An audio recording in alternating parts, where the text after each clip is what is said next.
ও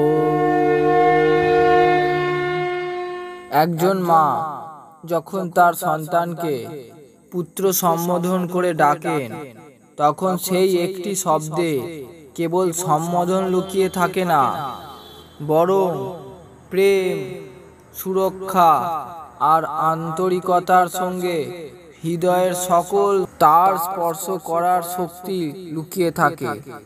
সেই জন্য কথা কখনো শব্দের সমাহার হয় না, এটা ব্যক্তির শিক্ষা আর তার ভাবনার বহিঃপ্রকাশ মাত্র।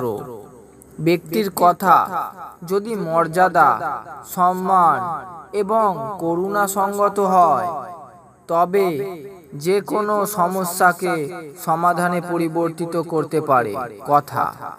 আর যখন ব্যক্তির মনের বিকৃতি তার কথায় প্রকাশ পায়, তখন সহজ পরিস্থিতিও জটিল হয়ে ওঠে।